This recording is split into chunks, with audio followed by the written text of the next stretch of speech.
Hi everyone. Today is summer solstice, and in Alaska we celebrate because like 9 months out of the year we're stuck inside because it's cold and it's winter. But the summertime, like Alaskans, we're all outside a lot and we're doing stuff, fishing, hunting, camping, celebrating. So today we celebrate summer solstice, and my community, Arctic Village, we usually do some, like this year they're doing baseball. They're gonna play baseball with the kids and the community and have a cookout and a water balloon flight. I'm gonna probably check it out after. But so just some of my background. I I grew up in Arctic Village, and I would say, like, what do I want to say? Like, I just feel like the beginning, like one of the major things that begins in my life and my story is 1988, um, when they had their first Gwich'in gathering here in Arctic Village. They called the Gwich'in Nation, our people, the Gwich'ins, called for a gathering and a meeting to discuss the potential risk of oil development in the Arctic National Wildlife Refuge.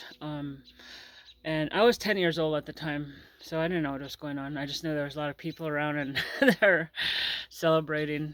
And so growing up like that, kind of like it just kind of created this, I don't know, this process of how we were raised. We were raised to advocate for our people, to advocate for the land and the kids, the people that can't speak for themselves. And that's what I learned, was that the caribou is really important to our people.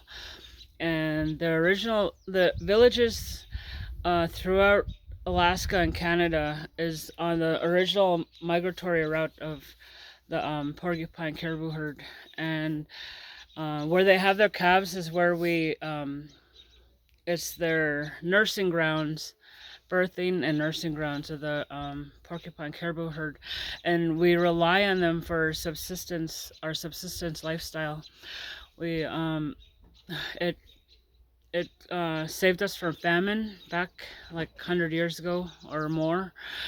Uh, so this goes back, like, we're talking like hundreds or thousands of years that we've been here.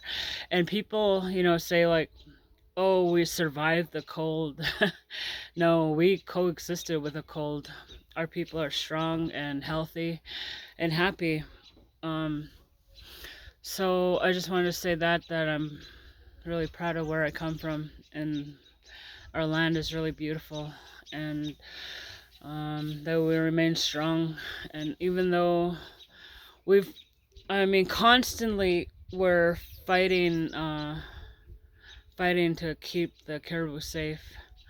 And you know what? Back in 1988, when they had that meeting, their rules were only speak in Gwich'in, and they created a committee called the Gwich'in Steering Committee, which there's representatives of each like area and region.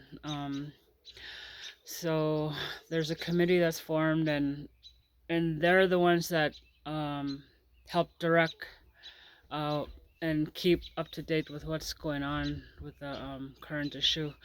And so Trump uh, trying to reverse what Biden did, um, that's pretty scary to us. We do still live a subsistence lifestyle. We survive off of the land. Not only caribou, but there's moose, there's fish. Our people also survive off of the Yukon River with the king salmon, and with that, the salmon not coming too is pretty sad for our people, because it's part of our life, and it helps put food on the table, literally. And so yeah, our our people are getting affected. So in our shows, and it's pretty sad to see the world like um, getting destroyed by the industries. So that's all I gotta say for now. Thanks.